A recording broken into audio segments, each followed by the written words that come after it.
اعوذ باللہ السمیع العلیم من الشیطان الرجیم بسم اللہ الرحمن الرحیم۔ جیسا کہ آپ کو معلوم ہے کہ سکون کلینکل ماڈل کے پرسپیکٹو میں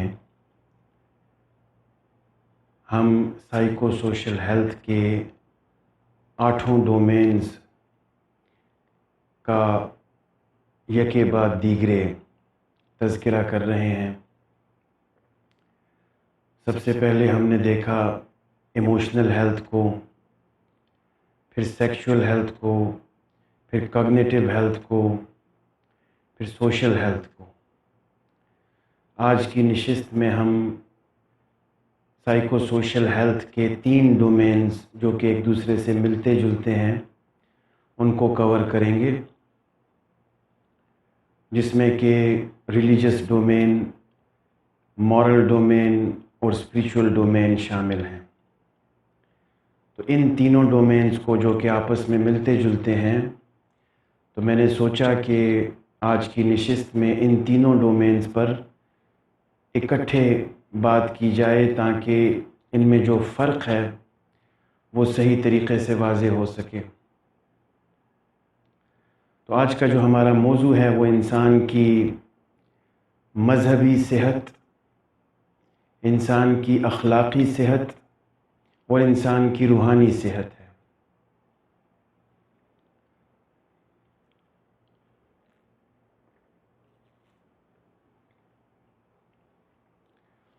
اس کے ساتھ ساتھ میں آپ کو یہ بھی سینسٹائز کرتا رہتا ہوں کہ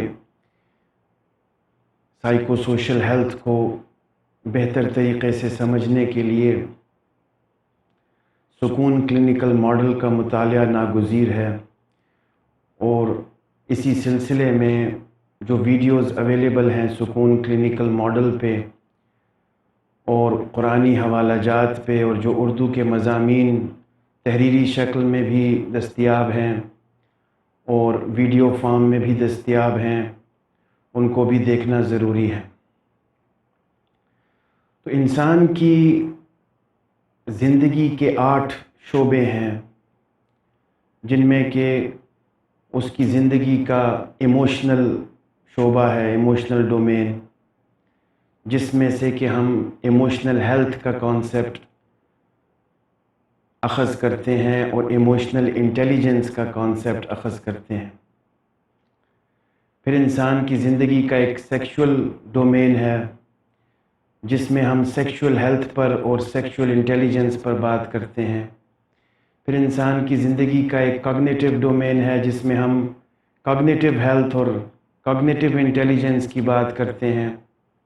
پھر ایک ڈومین سوشل ہے، جس میں ہم سوشل انٹیلیجنس پہ اور سوشل ہیلتھ پہ بات کرتے ہیں۔ پھر ایک انوائرمنٹل ڈومین ہے، جس میں انوائرمنٹل انٹیلیجنس اور انوائرمنٹل ہیلتھ کو ہم زیر بحث لاتے ہیں۔ پھر ایک ریلیجس اور ایتھیکل اور اسپریچول ڈومینز ہیں۔ ان میں جو فرق ہے وہ میں ابھی واضح کروں گا۔ ریلیجس ڈومین انسان کی آؤٹر سیلف سے متعلقہ ہے، اور اس میں ہم ریلیجس انٹیلیجنس کو، ریلیجس ہیلتھ کو زیر بحث لاتے ہیں۔ انسان کا مورل ڈومین اس کی آئیڈیل سیلف سے متعلق ہے، اور اس میں ہم اس کی مورل ہیلتھ اور مورل انٹیلیجنس کو زیر بحث لاتے ہیں۔ اسی طرح انسان کی اسپریچول ہیلتھ کو اور اسپریچول انٹیلیجنس کو، جو کہ اس کی ریئل سیلف کے ساتھ متعلقہ ہیں، ان کو بھی ہم سکون کلینکل ماڈل میں سائیکو سوشل ہیلتھ کے پرسپیکٹو میں ڈسکس کرتے ہیں۔ تو آج کا جو موضوع ہمارا ہے وہ 3 شعبہ جات پر مبنی ہے: انسان کی ریلیجس ہیلتھ، ریلیجس انٹیلیجنس، انسان کی مورل ہیلتھ، مورل انٹیلیجنس، اور انسان کی اسپریچول ہیلتھ اور اسپریچول انٹیلیجنس۔ تو اس سلسلے میں نے اپنے بیان کو جس بنیادی نقطے سے شروع کرنے کا سوچا ہے وہ قرآن پاک کی 4 آیات ہیں، جن کو کہ بنیاد بنا کر ہم آج کی نشست کو تفصیلی طور پر دیکھیں گے اور پھر اس کو سمرائز کریں گے، لیکن یہ جو 4 آیتیں میں ابھی تلاوت کرنے جا رہا ہوں، یہ لب لباب ہیں ہماری آج کی بحث کا، انسان کی مذہبی، اخلاقی اور روحانی صحت کا نچوڑ ہو سکتی ہیں یہ 4 آیات۔ تو پہلے آیات سنیے۔ اعوذ باللہ السمیع العلیم من الشیطان الرجیم، بسم اللہ الرحمن الرحیم۔ ونفس وما سواها فألہمها فجورها وتقواها قد افلح من زکاها وقد خاب من دساها، صدق اللہ العظیم۔ ان 4 آیات کو میں آج کی نشست کی بنیاد بنا رہا ہوں، اور ان 4 آیات سے ہم انسان کی مذہبی، اخلاقی اور روحانی صحت کو سمجھنے کی کوشش کریں گے۔ تو جیسا کہ آپ کو معلوم ہے کہ بحیثیت مسلمان ہمارے کچھ عقائد قرآن پاک کی روشنی میں وضع ہونے چاہیے، جس سلسلے میں میرا ایک مضمون ہے انسان کی ذہنی اور نفسیاتی صحت سے متعلقہ عقائد پر قرآنی حوالہ جات، اور ایک دوسرا مضمون ہے تزکیہ نفس پر قرآنی حوالہ جات۔ یہ دونوں مضامین اگر آپ مطالعہ فرمائیں گے تو آپ کو قرآن پاک کی آیات بطور حوالہ ملیں گی، اور آپ دیکھ سکیں گے کہ نفسیاتی صحت سے مربوط ایک مسلمان کے عقائد کیا ہونے چاہیے قرآن پاک کی روشنی میں۔ تو جب ہم قرآن پاک کی روشنی میں ان عقائد کا مطالعہ کرتے ہیں تو ہمیں پتہ چلتا ہے کہ سب سے پہلی چیز جو ہمیں ذہن میں رکھنی ہے وہ یہ رکھنی ہے کہ ہم خود بخود پیدا نہیں ہوئے،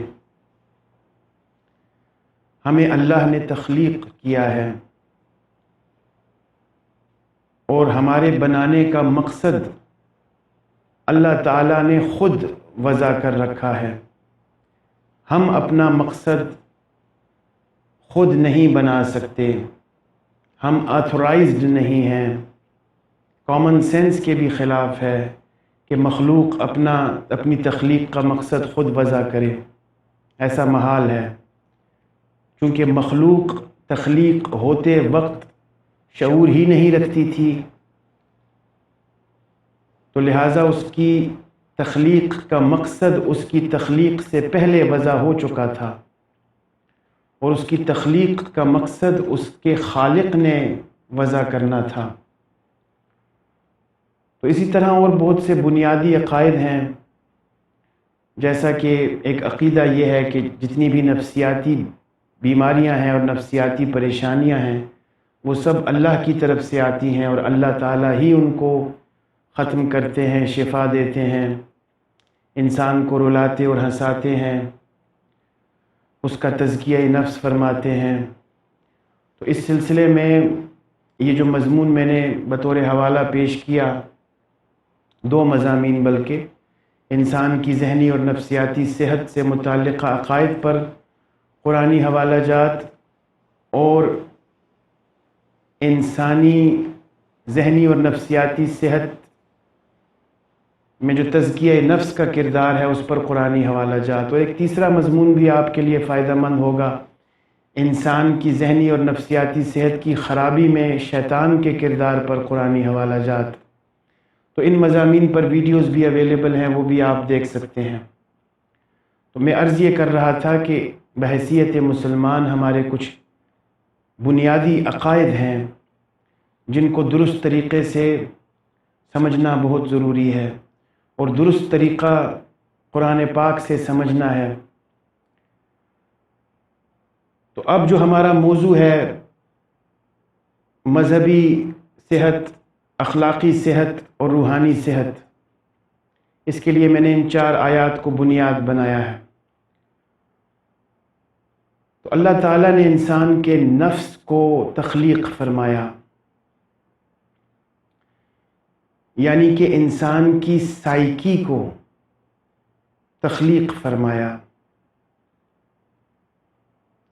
نفس کا اسٹریٹ فارورڈ ٹرانسلیشن انگلش میں سائیکی ہے، اور اردو میں بھی ہم اس کو نفس ہی کہتے ہیں، اور ہمارا جو مضمون ہے نفسیات، سائیکالوجی، وہ بھی اسی نفس سے ریلیٹڈ ہے۔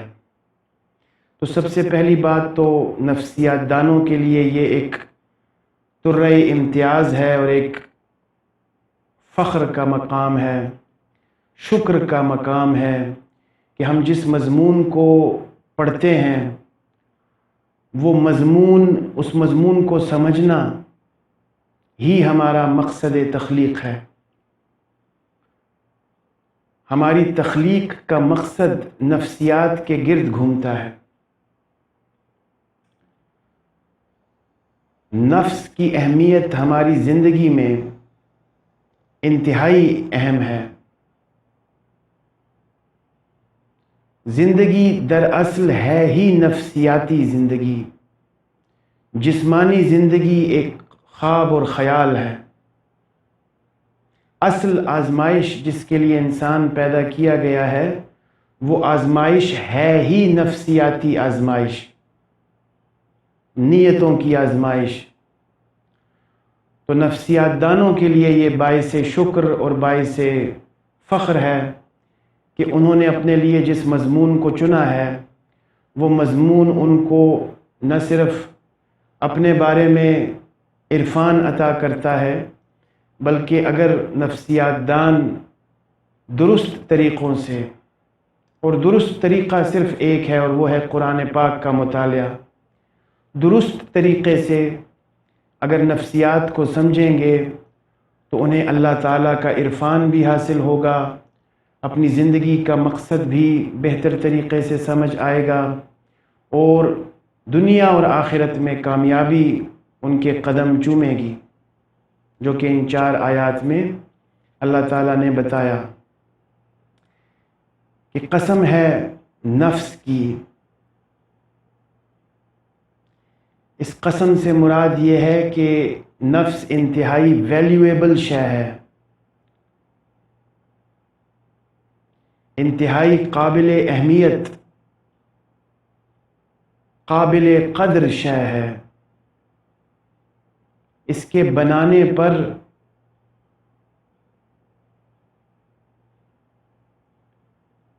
اللہ تعالیٰ اظہار فرما رہے ہیں کہ کیا میں نے اتنی زبردست شے بنائی ہے، سبحان اللہ، واہ واہ۔ یہ مقصد ہے قسم کا۔ وما سواہا، نفس کی قسم اور اس کو پروگرام کرنے والے کی قسم، اس کو ڈیزائن کرنے والے کی قسم۔ فَأَلْهَمَهَا فُجُورَهَا وَتَقْوَاهَا، پس اس میں الہام کر دی گئیں اس کا فجور اور اس کا تقوی۔ تو یہ دو جو ویریبلز ہیں، فجور اور تقوی، یہ ہماری آج کی نشست کا بنیادی مضمون ہے۔ انہی دو ویریبلز پر، انہی دو عناصر پر انسان کی مذہبی صحت، اس کی اخلاقی صحت اور اس کی روحانی صحت کا دار و مدار ہے۔ یہ دو بنیادی اوصاف ہیں جو کہ سائیکی میں، نفس میں اللہ تعالیٰ نے انڈیوس کر رکھے ہیں، پروگرام کر رکھے ہیں، ڈیزائن کر رکھے ہیں۔ قد افلح من زکاہا وقد خواب من دساہا، تو وہ شخص فلاح پا گیا، کامیاب ہو گیا جس نے اپنے نفس کا تزکیہ کر لیا، اور وہ ناکام رہا جس نے اپنے نفس کو مٹی میں ملا دیا۔ اس کی اہمیت پر توجہ نہیں دی، اس کو ایک معمولی شے سمجھا، اس کے بارے میں غور و فکر نہیں کی، اس کو جاننے کی کوشش نہیں کی، اس کو مٹی میں ملا دیا۔ تو اب ان 4 آیات سے 3 بنیادی ویریبلز، 3 بنیادی کانسیپٹس وضع ہو رہے ہیں، وہ ہیں فجور، تقوی اور تزکیہ نفس۔ تو جہاں تک بات ہے تزکیہ نفس کی، اس پر میرا ایک اردو مضمون بھی آلریڈی موجود ہے اور ایک ویڈیو بھی آلریڈی موجود ہے تزکیہ نفس پر۔ اس سلسلے میں آج کی نشست میں زیادہ بات چیت میں نہیں کر پاؤں گا، اور میں آپ کو سینسٹائز کرنا چاہتا ہوں کہ آپ وہ ویڈیو ضرور دیکھیں تزکیہ نفس کی۔ اس کے ساتھ ایک اور ویڈیو ہے بگ 5 کوسچنز، وہ بھی ضرور دیکھیں۔ ایک اور بہت زبردست کانسیپٹ ہے فری ول کا، اس پر بھی ویڈیو اویلیبل ہے، وہ بھی ضرور دیکھیے۔ جبر و قدر اور انسانی اختیار کا نفسیاتی جائزہ، فری ول، یہ بھی ضرور دیکھیے گا۔ تو آج ہم سب سے پہلے اپنی گفتگو کا آغاز شروع کرتے ہیں فجور اور تقوی کی ڈیفینیشن سے، کیونکہ ان کے سمجھنے میں ہی ساری حکمتیں ہیں۔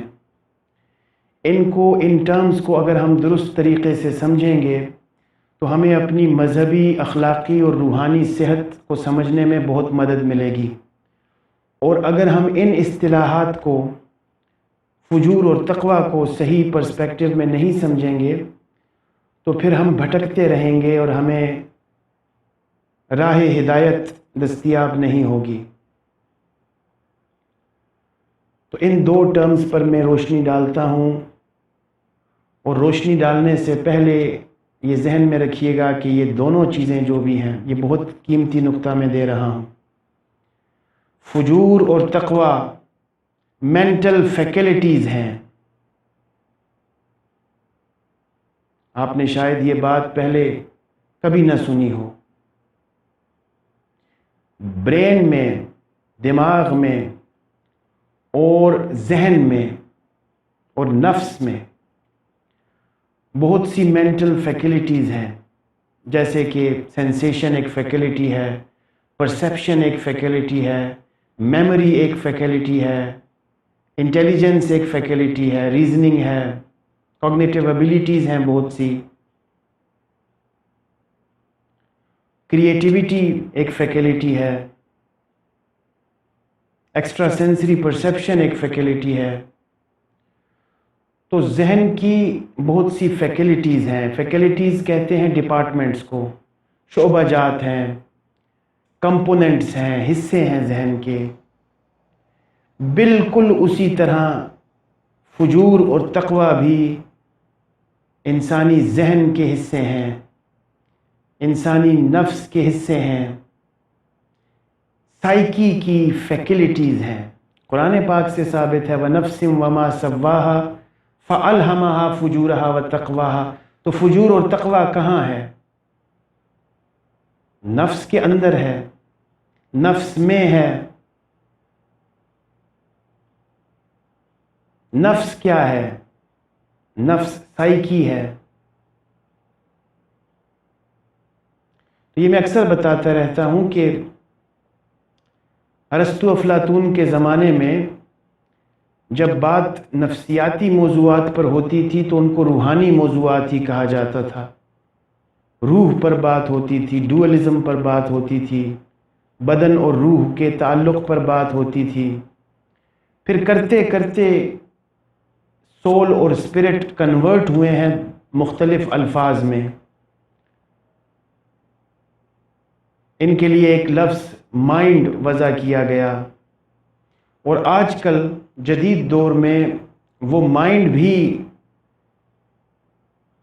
قابل تحسین نہیں سمجھا جاتا، سائیکی بھی قابل تحسین نہیں سمجھی جاتی، اور ایک نیا لفظ کانشسنس الٹرنیٹو کے طور پر ابھر کر آ رہا ہے۔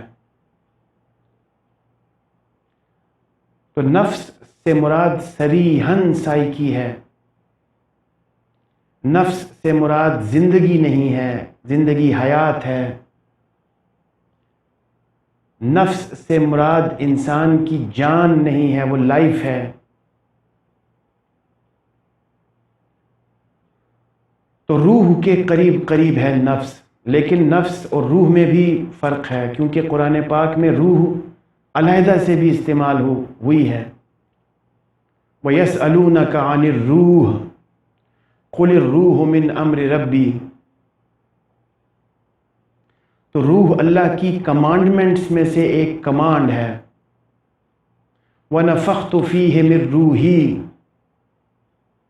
اب یہ دو آیات اگر آپ تو قابلی جائزہ فرمائیں، وَنَفْسٍ وَمَا سَوَّاهَا، اور دوسری آیت وَنَفَخْتُ فِيهِ مِن رُّوحِي۔ تو یہاں سے صریحاً ثابت ہوتا ہے کہ نفس اور روح دو الگ الگ چیزیں ہیں اور دو الگ الگ پرسپیکٹیوز میں بیان ہوئی ہیں۔ تو ایسا بھی ہو سکتا ہے کہ نفس روح ہی کا ایک پارٹ ہو، روح کے اندر ہو۔ اس پر بحث کی جا سکتی ہے، اور میں نے کی بھی ہے اس پر بحث سکون کلینیکل ماڈل میں، اور کبھی دوبارہ بھی اگر وقت ملا تو میں نفس اور روح کے درمیان جو تعلق ہے اس کو واضح کرنے کی کوشش کروں گا۔ اس سلسلے میں آپ سکون کلینیکل ماڈل دیکھیے، اور ویب سائٹ پر جو چارٹس اویلیبل ہیں ان چارٹس کا مطالعہ بھی فرمائیے۔ تو فجور اور تقوی پر ہم بات کر رہے ہیں۔ یہ دو اصطلاحات ہیں اور یہ دونوں ذہنی شعبہ جات ہیں، فیکلٹیز ہیں مائنڈ کی۔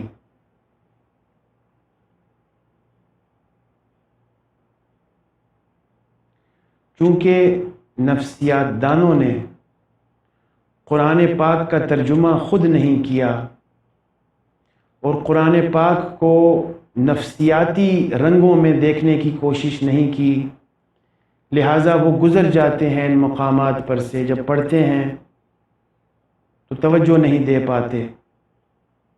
اس سلسلے میں حضرت امام غزالی کا بہت بڑا کام ہے احیاء علوم دین میں اور مکاشفۃ القلوب میں۔ تو آپ نے نفس پر، قلب پر، روح پر اور ان کے خصائل پر اور ان کی بیماریوں پر تفصیلی بحث کی ہے۔ تو اپنے دور کے وہ عظیم الشان نفسیات دان تھے۔ اب جب نفسیاتی ڈگریاں یونیورسٹیاں نہیں تھیں اور نفسیاتی ڈگریوں کا اجرا نہیں تھا، تو کیا لوگ نفسیات دان نہیں تھے؟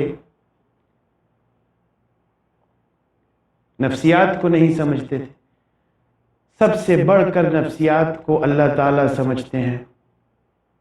اس کے بعد انسانی نفسیات کو حضور علیہ الصلاۃ والسلام بہترین سمجھتے ہیں، چونکہ آپ نبی ہیں اور ہم آپ کی امت میں سے ہیں۔ ہماری نفسیات کو آپ بحیثیت نبی بہتر سمجھتے ہیں۔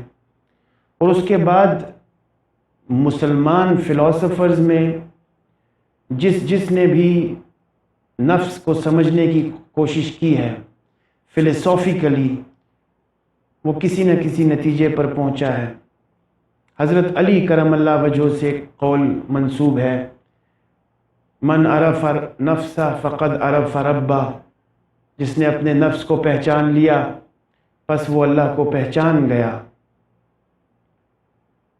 تو اسی طرح حضرت امام غزالی، ابو علی سینا اور دوسرے بہت سے مسلمان سائنسدان جنہوں نے اپنے اپنے طور پر نفس کو قرآنی اصطلاحات کی روشنی میں سمجھنے کی کوشش کی ہے اور کسی نہ کسی نتیجے پر پہنچے ہیں۔ لیکن آج کی نشست میں ہم یہ دیکھ رہے ہیں کہ ہم نفس کو ماڈرن سائیکولوجیکل ٹرمینالوجیز کے پرسپیکٹیو میں ڈیفائن کرتے ہیں۔ تو جو ماڈرن سائنٹیفک ٹرمز ہیں وہ زیادہ قابل فہم ہیں آج کل کے دور میں۔ تو فجور اور تقوی دو اصطلاحات بھی ہیں، بڑی براڈ اصطلاحات ہیں، اور مینٹل فیکلٹیز بھی ہیں، فجور اور تقوی۔ اب ان کو ڈیفائن کرنے کی کوشش کرتے ہیں کہ یہ کیا ہیں دونوں چیزیں۔ سب سے پہلے تو آپ یہ دیکھیے کہ اللہ تعالیٰ نے انسان کو آزمائش کے لیے پیدا کیا، دنیا میں آزمائش کے لیے بھیجا، اس کا امتحان چل رہا ہے۔ تو اس امتحان کو لینے کے لیے فجور اور تقوی کا ہونا ناگزیر ہے، کہ اس میں دو طرح کی انکلینیشنز رکھ دی جائیں، دو طرح کے رجحانات، میلانات رکھ دیے جائیں، ایک اس کو اوبیڈینس کی طرف لے کر جائے اور دوسرا اس کو ڈس اوبیڈینس کی طرف لے کر جائے، اور پھر یہ جانچا جائے کہ یہ کس طرف زیادہ میلان رکھتا ہے، اما شاکرا و اما کفورا، کون شکر کرتا ہے اور کون کفر کرتا ہے۔ تو یہ دونوں ایسپیکٹس، فجور اور تقوی، اللہ تعالیٰ نے نفس انسانی میں اس لیے الہام فرمائے ہیں۔ اب الہام فرمانا آج کی لینگویج میں پروگرام فرمانا ہے، پروگرامڈ ہیں، کیونکہ ہم ڈی این اے کے اسٹرکچر کو بھی اسٹڈی کرتے ہیں، اور مائنڈ اور مینٹل پروسیسز کو، اور نیورو ٹرانسمیٹرز کو، نیورولوجیکل فنکشنز کو، اور نیورولوجیکل انفارمیشن کو بھی اسٹڈی کرتے ہیں۔ لہٰذا ہمیں یہ بات سمجھ آتی ہے کہ دس از پروگرامنگ۔ پروگرامنگ اس کے لیے ایک بہت اچھا لفظ ہے 2020 میں الہام کو سمجھنے کے لیے۔ داخل کر دیے نا، الہام کر دیا، داخل کر دیے۔ تو یہ دو انکلینیشنز ہیں، دو میلانات ہیں، دو رجحانات ہیں، فجور اور تقوی۔ فجور بدی کی طرف، برائی کی طرف لے جانے والا ایک رجحان ہے، اور تقوی جو ہے وہ بھلائی اور نیکی کی طرف لے جانے والا ایک رجحان ہے۔ فجور میں پڑھ کر انسان کفر کرتا ہے، اور تقوی میں پڑھ کر انسان ایمان لاتا ہے اور ذکر کرتا ہے۔ یعنی کہ کفر کرنا، اس کی بھی اپنی، کفر بھی ایک اصطلاح ہے، قرآنی اصطلاح ہے۔ کفر کا مطلب اللہ تعالیٰ کو بھلا دینا ہے، اللہ تعالیٰ کی یاد سے غفلت کرنا ہے، اور ایمان کا مطلب اپنی ہر وقت، ہر سوچ میں اور ہر کام میں اللہ تعالیٰ کو اپنے دھیان میں رکھنا ہے، اللہ کو کبھی فراموش نہیں کرنا، بھولنا نہیں ہے۔ یہ ہے ایمان۔ اور کفر یہ ہے کہ اللہ تعالیٰ کو نعوذ باللہ انسان بھلا دے۔ تو فجور اور تقوی دو انکلینیشنز ہیں، دو ڈائریکشنز ہیں۔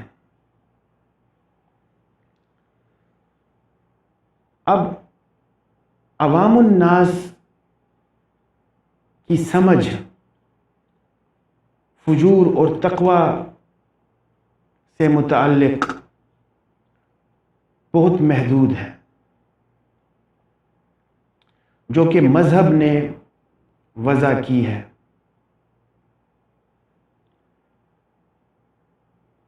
دین اور مذہب میں بھی فرق سمجھ لیجئے پہلے۔ یہ بھی دونوں اصطلاحات ہیں، مذہب بھی ایک اصطلاح ہے اور دین بھی ایک اصطلاح ہے۔ تو دین حضرت آدم علیہ السلام سے لے کر اب تک اور آخرت تک صرف ایک ہے، ان الدین عند اللہ الاسلام۔ اسلام ایک واحد دین ہے، جو کہ اللہ تعالیٰ کو پسندیدہ ہے، اور جتنے بھی انبیاء اللہ تعالیٰ کا پیغام لے کر آئے ہیں وہ سب اسلام ہی کا پیغام لے کر آئے ہیں۔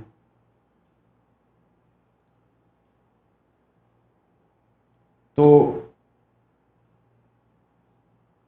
ہم بھی حضرت ابراہیم علیہ السلام کی ملت پر ہیں، وہ بھی اسلام ہی کا ہی پیغام لے کر آئے تھے، اور سارے انبیاء اسلام ہی کا پیغام لے کر آئے تھے۔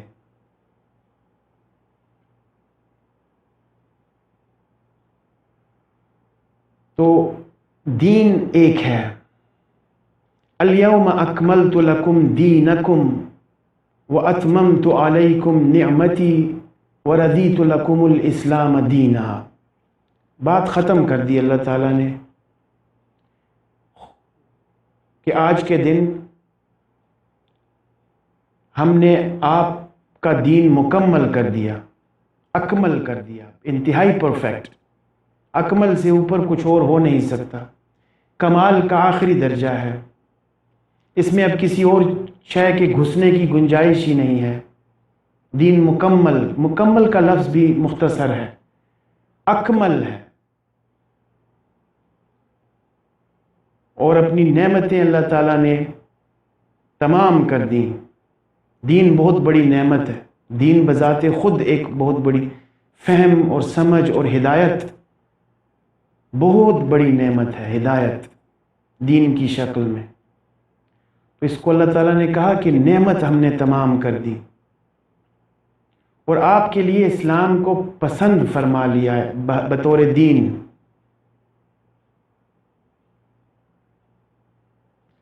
اور اس کے ساتھ ساتھ یہ بھی ذہن میں رکھیے کہ اللہ تعالیٰ قرآن پاک میں فرماتے ہیں وَلَقَدْ يَسَّرْنَا الْقُرْآنَ لِلذِّكْرِ فَهَلْ مِن مُدَّكِرٍ۔ پس تحقیق، اب یہاں پہ یہ جملے، یہ لفظ آپ بار بار سنتے ہیں، پس تحقیق، پس تحقیق۔ تو اس تحقیق کا مطلب بھی تو سمجھنے کی کوشش کیجئے، اس کا مطلب کیا ہے؟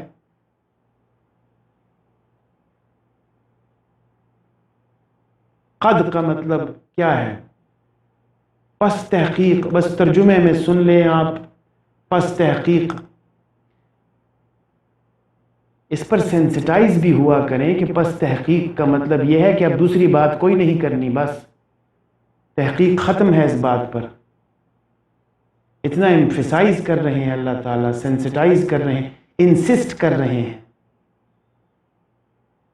تو یہ قسمیں کھانا اور یہ تحقیقات کا استعمال کرنا، لگانا، قد لگانا، انا لگانا، یہ سب نعوذ باللہ بلا مقصد تو نہیں ہے۔ اس کا مقصد ہے کہ بھائی اس کے بعد اگلی بات آپ سوچیں بھی مت۔ جو میں کہہ رہا ہوں، اللہ تعالیٰ فرماتے ہیں جو میں کہہ رہا ہوں بس وہ حق ہے، اس پر دوسری بات نہیں ہے، پھر شیطانی خیالات ہیں، شیطانی وساوس ہیں۔ تو وَلَقَدْ يَسَّرْنَا الْقُرْآنَ لِلذِّكْرِ، پس تحقیق یعنی سچی بات ہے کہ ہم نے قرآن کو ذکر کے لیے آسان کر دیا ہے۔ تو کوئی ہے جو اس کو سمجھے، اس میں غور و فکر کرے؟ آسان کر دیا ہے قرآن کو، کس کے لیے؟ ذکر کے لیے۔ اب ذکر کو آپ نصیحت کے پرسپیکٹو میں لیجئے یا ریممبرنس کے پرسپیکٹو میں لیجئے۔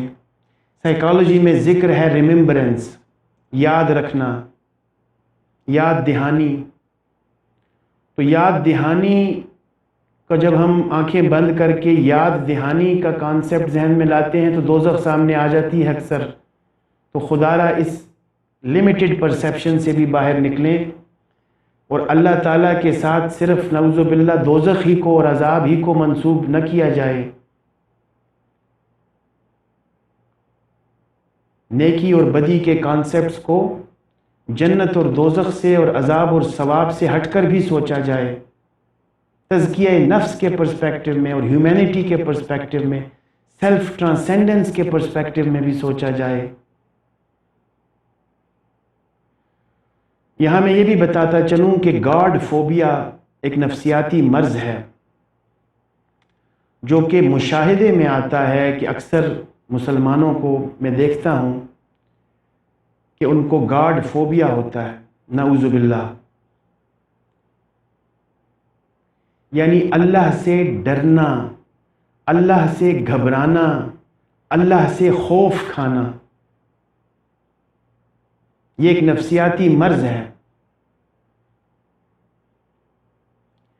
اب تقویٰ کو بھی بہت سے شارحین نے ڈر کے پیرامیٹرز میں لیا ہے کہ تقویٰ کا مطلب ہے اللہ سے ڈرنا۔ اب انہوں نے اپنے طور پر فارسی میں، عربی میں اچھے ایسنس سے ہی اس کو ڈر کہا ہوگا، ان کی نیت پر کوئی شک نہیں ہے، لیکن جب یہ ٹرانسلیٹ ہوتا ہے اردو میں ڈر،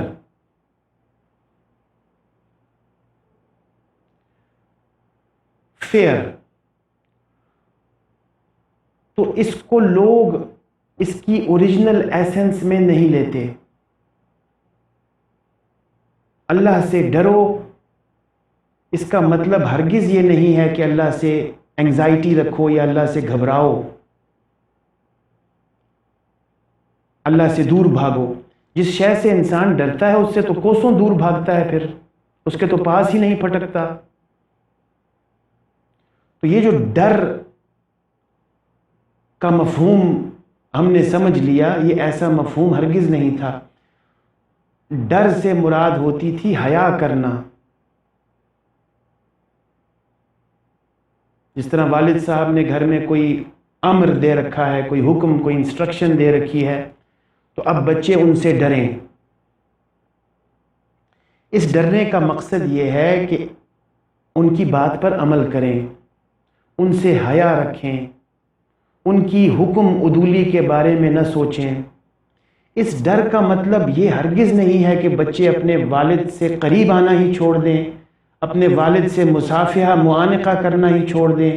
جیسے ہی باپ گھر میں داخل ہو بچے دبک جائیں، کوئی چرپائی کے نیچے گھس جائے، کوئی باتھ روم میں جا کے چھپ جائے کہ والد صاحب تشریف لے آ گئے ہیں، ڈرو ڈرو۔ تو پہلے تو اس ڈر کے کانسیپٹ کو درست کرنے کی کوشش کیجئے کہ تقویٰ کا یہ مقصد، یہ معنی نہیں تھا ہرگز ڈرانے والا، نفسیاتی ڈر، خوف۔ خوف کیسے ہو سکتا ہے؟ How come? الا ان اولیاء اللہ لا خوف علیہم ولا هم یحزنون۔ تو اولیاء اللہ سے زیادہ متقی اور تقویٰ والا کون ہوگا؟ جو اللہ سے تقویٰ اختیار کرتے ہیں۔ تو جب ان کو کوئی خوف نہیں ہے اور کوئی حزن نہیں ہے، تو پھر تقویٰ کا یہ مقصد کہاں سے نکل آیا کہ ڈر؟ تو یہ جو ڈر عوام الناس جس ڈر کو ڈر سمجھتے ہیں، یہ دراصل گاڈ فوبیا کہلاتا ہے۔ تو ڈرنے کا مقصد فرائٹنڈ ہونا اور ٹیریفائڈ ہونا اور ہاریفائڈ ہونا نہیں ہے۔ اللہ تعالیٰ تو انتہائی حسین اور جمیل شخصیت ہیں، اور اللہ تعالیٰ کو آئیڈیلائز کرنا حسن کے سمبل میں اور رحم کے سمبل میں، سبقت رحمتی علی غضبی، میری رحمت میرے غضب پر سبقت لے گئی۔ کتب علی نفسہ الرحمہ، اللہ تعالیٰ فرماتے ہیں کہ میں نے اپنے نفس پر رحمت واجب کر لی ہے، میری رحمت میرے غضب پر حاوی ہو گئی ہے۔ تو اللہ تو محبت کرنے کے لیے ہیں، اللہ تو قریب لانے کے لیے ہیں، اللہ کے قریب جایا جائے، اللہ سے انس پیدا کیا جائے، اللہ سے محبت اور عشق پیدا کیا جائے، نہ یہ کہ اللہ سے اس پیرائی میں ڈرا جائے کہ دور بھاگا جائے۔ تو ڈرنے کا یہ آپ دیکھ رہے ہیں کہ کس طرح سے لے مین ڈر کو کیسا سمجھتے ہیں۔ جب وہ ڈر کی بات آتی ہے تو ان کے ذہن میں فوراً دوزخ کی آگ اور عذاب اور قبر کا عذاب اور بچھو اور سانپ اور گرز اور نہ جانے کیا کیا باتیں ان کے ذہن میں آ جاتی ہیں، جس کی وجہ سے اس ڈر کے، اس غلط مفہوم کو سمجھنے کی وجہ سے، غلط سمجھنے کی وجہ سے وہ اللہ تعالیٰ سے قریب نہیں آ پاتے، محبت نہیں کر پاتے۔ سائیکلوجیکلی پاسبل ہی نہیں ہے پھر کہ ایک شخص جس سے آپ خوف کھائیں، ڈریں، اس سے آپ محبت بھی کریں، یہ کیسے پاسبل ہے؟ والد صاحب کی اگزامپل میں نے دی،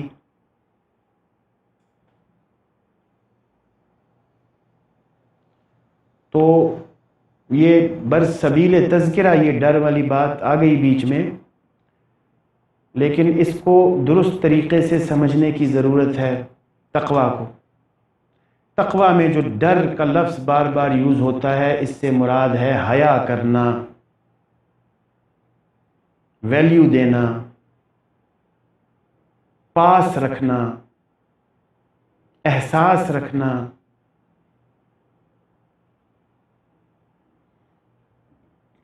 اللہ سے حیا کرنا۔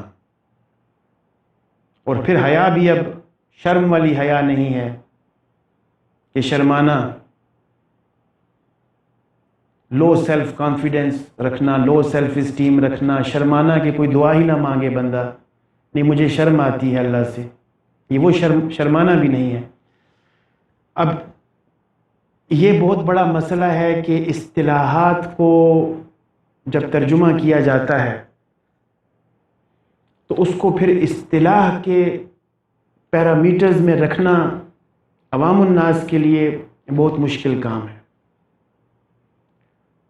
ٹرمز کو اگر ٹرمز کے پرسپیکٹو میں سمجھا جائے گا تو درست طریقے سے سمجھا جائے گا، اور اگر ان کے تراجم پر فوکس کیا جائے گا اور ایسنس کو نہیں دیکھا جائے گا تو پھر بات کہیں سے کہیں نکل جاتی ہے۔ تو سمرائز میں اس ڈیفینیشنز کو یہ کرتا ہوں کہ آپ آسان الفاظ میں اگر سمجھنا چاہیں تو فجور ہے ڈسٹرکشن اور تقویٰ ہے کنسٹرکشن۔ فجور ہے تخریب اور تقویٰ ہے تعمیر۔ فجور ہے نیگیٹیوٹی اور تقویٰ ہے پازیٹیوٹی۔ فجور ہے نیگیٹو تھنکنگ اور تقویٰ ہے positive thinking. Positive thinking, being hope فل۔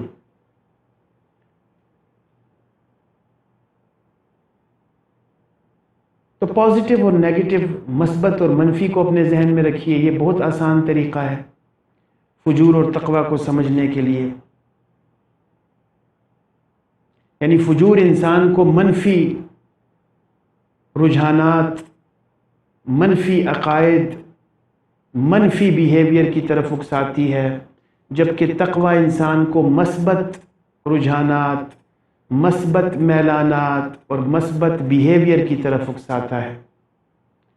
فجور ڈسٹرکشن کا باعث بنتی ہے، تخریب کا باعث بنتی ہے، ظلم کا باعث بنتی ہے، نفس پر ظلم کرنا، اور تعمیر تقویٰ میں مضمر ہے۔ تو تقویٰ کا درست مفہوم سمجھنا انتہائی ضروری ہے۔ اور یہ بھی دیکھ لیجئے کہ تقویٰ اور فجور دونوں پیدائش سے پہلے سے پروگرامڈ ہیں انسان کی سائیکی میں، اللہ تعالیٰ نے خود رکھی ہیں اور قسم کھا کے رکھی ہیں، ٹیسٹیفیکیشن کے لیے رکھی ہیں۔ یہ معاشرے نے پیدا نہیں کیا تقویٰ اور فجور، یہ جو انکلینیشنز ہیں یہ اللہ تعالیٰ نے خود رکھی ہیں۔ معاشرے نے اور دنیاوی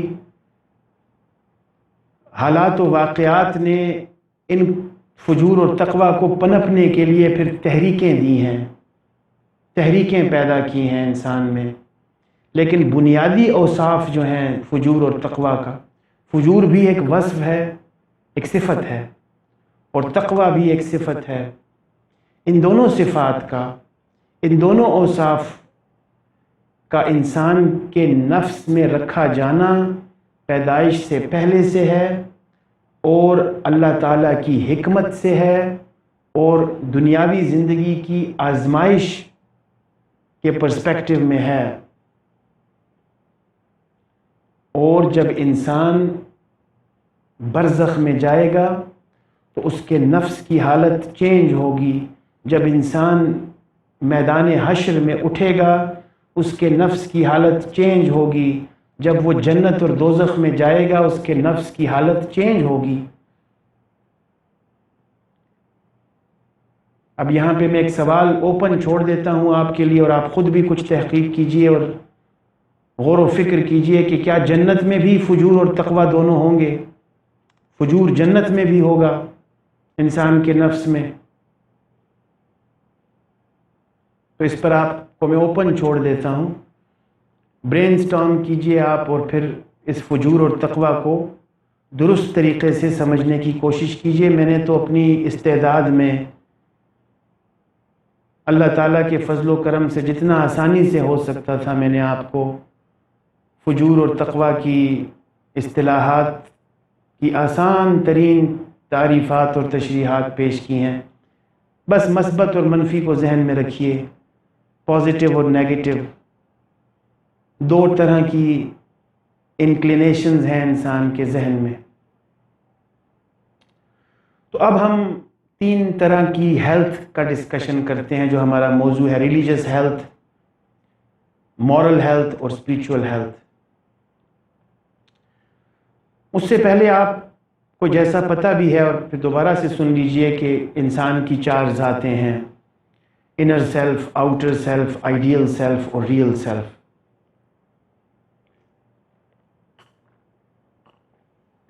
پھر ایک ڈومیننٹ سیلف کا کانسیپٹ سکون کلینیکل ماڈل پروپوز کرتا ہے کہ کسی نہ کسی وقت کوئی نہ کوئی سیلف ڈومیننٹ ہوتی ہے۔ پیدائش سے پہلے انسان کی انر سیلف ڈومیننٹ تھی۔ انر سیلف جذبات پر مبنی ہے۔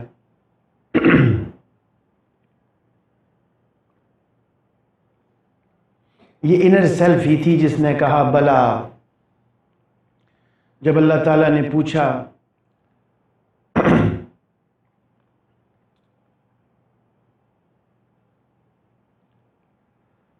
تو اس نے بلا کہا، الست بربکم قالوا بلا، قالوا جمع ہے۔ تو میں نے پہلے بھی بتایا کہ ایسا نہیں ہے کہ صرف حضرت آدم علیہ السلام نے سارے انسانوں کے بیہاف پر کہہ دیا ہو کہ بلا، نہیں، سب انسانوں کی روحیں، ان کے نفوس موجود تھے اس وقت، اور اللہ تعالیٰ سے وعدہ لیا، وعدہ لے کر گھر سے نکلے جیتنے کے لیے کہ یا اللہ ہم کر کے دکھائیں گے، یہ امتحان، یہ امانت جو آپ دے رہے ہیں، یہ ہم انسان اس کو لیتے ہیں اور ہم آپ کو جیت کر دکھائیں گے، کامیاب ہو کر دکھائیں گے۔ اور جب دنیا میں آنکھیں کھولیں تو پھر دنیا کے کھیل تماشوں میں پڑ گئے اور اللہ تعالیٰ سے کیا ہوا وہ وعدہ بھول گئے، انسان نسیان، بس بھول گئے۔ تو بھولنا جو ہے یہ انسان کا سب سے امپورٹنٹ وصف ہے۔ اسی کے اپوزٹ ہے ایمان اور یاد دہانی۔ بھولنے ہی کو کفر کہتے ہیں۔ تو یہ ایک ڈایاگرام میں نے آپ کے لیے وضع کیا ہے، اس کو آپ دیکھ سکتے ہیں کہ اس میں ایک طرف 3 صحت کے شعبے ہیں: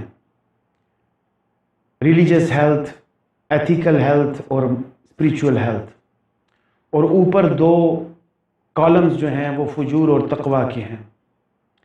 یعنی فجور اور تقوی کا کانسیپٹ تینوں شعبہ صحت میں عمل پیرا ہے، کارآمد ہے۔ ریلیجس ہیلتھ میں بھی فجور اور تقوی انوالوڈ ہے، ایتھیکل ہیلتھ میں بھی فجور اور تقوی انوالوڈ ہے، اور اسپریچول ہیلتھ میں بھی فجور اور تقوی انوالوڈ ہے۔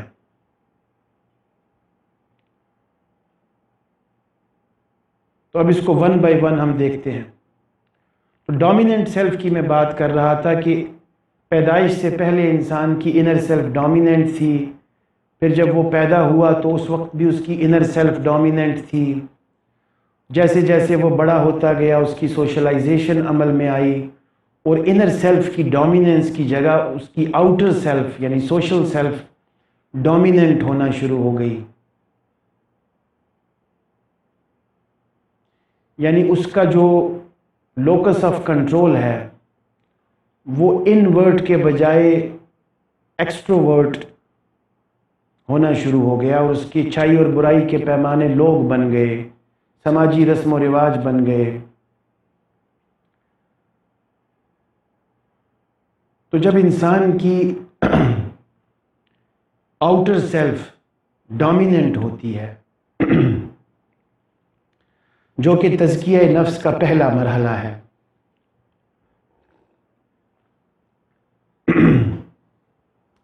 تزکیہ نفس کی جو ویڈیو ہے وہ اگر آپ تفصیلی طور پر دیکھ لیں تو بہت فائدہ پہنچے گا آپ کو۔ اس میں یہ مراحل میں نے زیر بحث لائے ہیں۔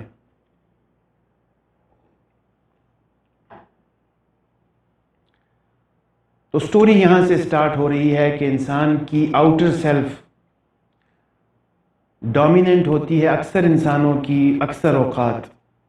آؤٹر سیلف ڈومیننس ہونے کا کیا مطلب ہے کہ انسان سوشل کمپلائنس چاہتا ہے، کنفرمیٹی ٹو سوشل نارمز چاہتا ہے، اپنی اچھائی اور برائی کے پیمانے دوسرے لوگوں میں تلاش کرنے کی کوشش کرتا ہے، عزت کا حصول چاہتا ہے، یہ چاہتا ہے کہ دوسرے اس کی عزت کریں، یہ دوسروں کی عزت کرے، سماجی طور پر ویلیویبل ہو، اس کو لوگ اچھا سمجھیں، برا نہ سمجھیں۔ تو جب انسان کی آؤٹر سیلف ڈومیننٹ ہوتی ہے تو وہ ریلیجس ہیلتھ پر بھی غور کرتا ہے، مذہب پر بھی غور کرتا ہے۔ جو پہلے میں ایک تعریف بتا رہا تھا کہ دین صرف ایک ہے، مذاہب بہتیرے ہیں۔ مذاہب، اب اسلام میں جو مذہب کی ٹرم ہے یہ کم از کم 5 مذاہب کے لیے استعمال کی جاتی ہے۔ مذہب حنفی، مذہب حنبلی، مذہب شافعی، مذہب مالکی، مذہب جعفری۔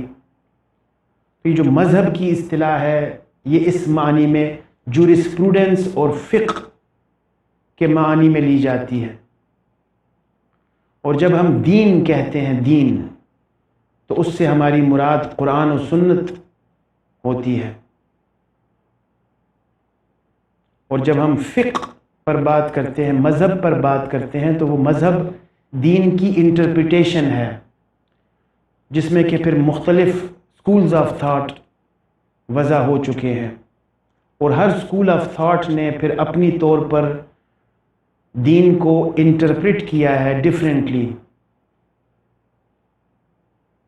تو جورسپروڈنس یا فقہ یا مذہب انٹرپریٹیشنز ہیں محمدن جورسپروڈنس، اسلامک لا، شریعہ۔ تو دین اور مذہب میں یہ بنیادی فرق ذہن میں رکھیے گا۔ یہاں پہ ہم مذہبی صحت کی بات کر رہے ہیں، دینی صحت کی بات نہیں کر رہے، مذہبی صحت۔ جس کا جو مذہب ہے وہ اس پر عمل پیرا ہے، حقیقت یہ ہے، یعنی حقیقت واشگاف الفاظ میں یہ ہے کہ لوگ مذاہب پر کاربند ہیں، دین پر الا ماشاء اللہ کوئی کاربند ہوتا ہے، اکثریت مذاہب پر کاربند ہے۔ تو ریلیجس ہیلتھ کے سلسلے میں، مذہبی صحت کے سلسلے میں، مذاہب فجور اور تقوی کا سہارا لیتے ہیں، اور دونوں انکلینیشنز پر بات کرتے ہیں کہ مذہبی صحت کی خرابی کیسے ممکن ہے اور درستگی کیسے ممکن ہے. تو ہم اس کو نفسیاتی پیرامیٹرز میں ری فریز کر کے سمجھنے کی کوشش کریں گے کہ تقوی مذہبی معیارات کی روشنی میں یہ ہے کہ انسان گڈ ڈیڈز کرے، اچھے اعمال کرے، نیکیاں کرے، ثواب کمائے، اچھے کام کرے، بس سمپل اچھے کام کرے. اور فجور یہ ہے کہ برے کام کرے، وہ فجور ہے. تقوی یہ ہے کہ برے کاموں سے بچے اور اچھے کام کرے. پھر عقائد کے لیول پر ریلیجنز یہ تقاضا کرتے ہیں کہ انسان اپنے عقائد ویلڈ رکھے، درست رکھے، اس مذہب کے مطابقت سے. جس مذہب پر وہ کاربند ہے اس مذہب کی مطابقت میں، اس مذہب کی مطابقت میں، اسپیسیفک مذہب کی مطابقت میں اپنے بیلیفز کو ٹھیک رکھے، اپنے عقیدے کو ٹھیک رکھے. اس عقیدے کو ٹھیک رکھنا بھی تقوی ہے ریلیجس پرسپیکٹو میں. اور اگر عقیدہ ٹھیک نہیں ہوگا تو فجور ہوگا. اسی طرح سے تیسری چیز ہے نیت. تو مذاہب اس بات پر بھی انسان کو سینسٹائز کرتے ہیں کہ نیت ٹھیک رکھے، درست رکھے. اگر درست نیت رکھے گا تو تقوی ہوگی، اور اگر نیت بری رکھے گا تو پھر فجور ہوگا. اب یہ دو چیزیں ہیں، فجور اور تقوی، جن کو کہ ہم ریلیجس ہیلتھ کے پرسپیکٹو میں ڈسکس کر رہے ہیں. انسان کی آؤٹر سیلف ڈومیننٹ ہے، تزکیے کا پہلا لیول ہے، پہلا درجہ ہے. اور اس پہلے درجے میں جب انسان انویلڈ بیلیفز رکھتا ہے، غلط عقائد رکھتا ہے، انویلڈ پریکٹسز رکھتا ہے، یعنی غلط اعمال اس سے سرزد ہوتے ہیں، غلط طریقوں سے اعمال کرتا ہے، یا اس کی نیتیں انویلڈ ہوتی ہیں، غلط ہوتی ہیں، تو وہ فجور کا شکار ہوتا ہے، ڈسٹرکشن کا شکار ہوتا ہے، نیگیٹیوٹی کا شکار ہوتا ہے، اور اس کی جو ریلیجس ہیلتھ ہے وہ خراب ہوتی ہے. یعنی ریلیجس ہیلتھ کی خرابی یہ ہے کہ انسان کے عقائد برے ہوں، اس کے اعمال برے ہوں، اور اس کی نیتیں بری ہوں. بری کا مطلب ہے انویلڈ ہوں، نادرست ہوں، غلط ہوں، فجور پر مبنی ہوں. چاہے انسان سمجھے کہ یہ فجور ہے یا نہ سمجھے، اس سے کوئی فرق نہیں پڑتا. مذہب میں اگر انسان ایک غلط عمل کر رہا ہے تو وہ عمل غلط ہے، اس کی اصلاح ضروری ہے. اگر اس غلط عمل کو درست سمجھ کر بھی کر رہا ہے تب بھی غلط ہے. Ignorance of law is no excuse. ہر شخص پر یہ واجب ہے کہ وہ مذہب کے بنیادی احکامات کو سمجھے اور سمجھ کر کرے. ہر گھر میں کوئی نہ کوئی کتاب ضرور مذہب کی پڑھی ہوتی ہے، اپنے اپنے مذاہب سے ریلیٹڈ. تو ماشاءاللہ جتنی بھی کتب ہیں سب کے شروع میں عقائد پر بات کی جاتی ہے، بیلیف سسٹم پر بات کی جاتی ہے کہ اس مذہب کے ماننے والوں کے بیلیفز کیسے ہونے چاہیے. تو لوگ مطالعہ نہیں کرتے، یعنی لوگ مذہب کو بھی درست طریقے سے نہیں سمجھے ہوئے، چاہے جائے کہ وہ دین کو سمجھیں. تو ریلیجس ہیلتھ کے پرسپیکٹو میں انویلڈ بیلیفز، انویلڈ پریکٹسز اور انویلڈ انٹینشنز ریلیجس ہیلتھ کی تباہی کا باعث ہے. اور ریلیجس ہیلتھ کی درستگی کا باعث کیا ہے؟ اچھے اعمال کرنا اور اچھی نیتیں رکھنا اور اچھے بلیفز رکھنا، درست بلیفز رکھنا. تو یہ 3 کام اگر ہوں گے تو پھر ریلیجس ہیلتھ بہتر ہوگی، اچھی ہوگی. تو یہ تھا ریلیجس ہیلتھ، جو کہ درجہ اول ہے، تزکیہ نفس کا پہلا درجہ ہے. تزکیہ نفس کے پرسپیکٹو میں وہ جو 4 آیات میں نے شروع میں تلاوت کی، تو اس میں ایک بہت بڑا ویریبل تزکیہ نفس کا بھی تھا، اور میں نے آپ کو بتایا تھا کہ اس کو بھی ہم اس بحث میں شامل کر رہے ہیں. تزکیہ نفس کا یہ پہلا درجہ ہے. اب پریکٹیکلی اسپیکنگ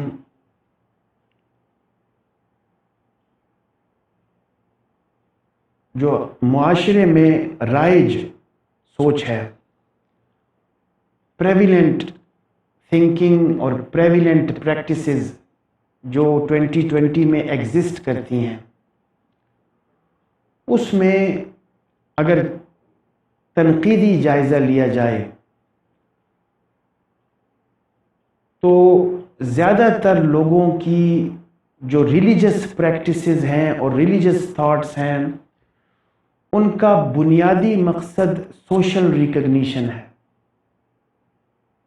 دوسروں سے اپنے آپ کو منوانا، دوسروں کی تعریف اور توصیف سننا.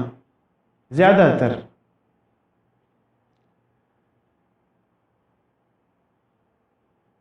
social recognition, social acceptance is the prime objective behind religious rituals and practices in our times. آج کل کی میں بات کر رہا ہوں. ہمارے معاشرے میں اگر بطور نفسیات دان تنقیدی جائزہ لیا جائے اکثریت کا، تو سوشل ریکگنیشن ہے. قربانی سے آپ کو اچھی طرح سمجھ آ سکتی. قربانی سے قرض لے کر کیا لوگ جانور نہیں خریدتے؟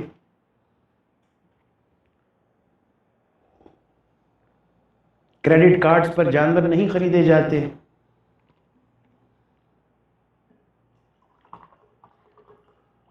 تھوڑا سا غور کیجئے آپ ان چیزوں پر.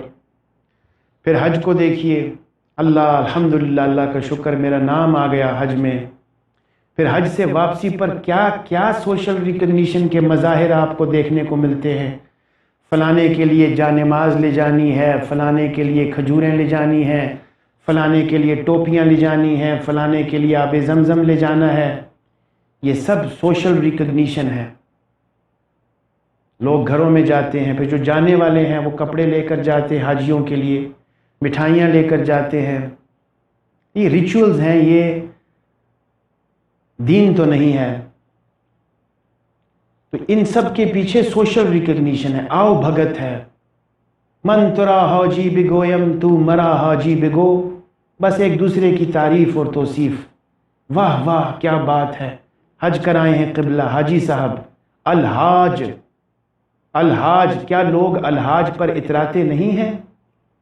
حاجی اپنے نام کے پیچھے نہیں لکھتے؟ کیا صحابہ نے بھی لکھا اپنے نام کے پیچھے حاجی؟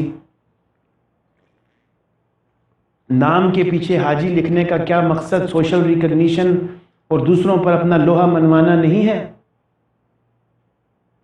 تو اس طرح کی میں بہتری مثالیں آپ کے سامنے پیش کر سکتا ہوں جو میرے اس ہائپوتھیسس کو سپورٹ کریں گی کہ جو مروجہ ریلیجس پریکٹسز ہیں ہماری سوسائٹی میں، زیادہ تر لوگ اس کو سوشل ریکگنیشن کے لیے کرتے ہیں.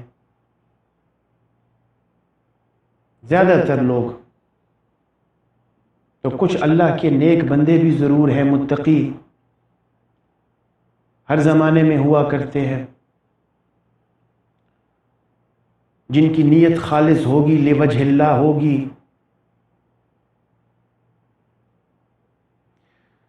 اب یہ موضوع چل ہی چکا ہے تو تھوڑا سا میں آپ سے اگر 5-10 منٹ اضافی لے کر ان ریلیجس پریکٹسز کے پیچھے چھپی ہوئی جو نفسیاتی توجیہات ہیں ان پر بھی اگر لگے ہاتھوں بات کر لی جائے تو مناسب ہوگا. آپ کو مزید برین سٹارمنگ ہوگی، مزید سوچنے سمجھنے کا موقع ملے گا.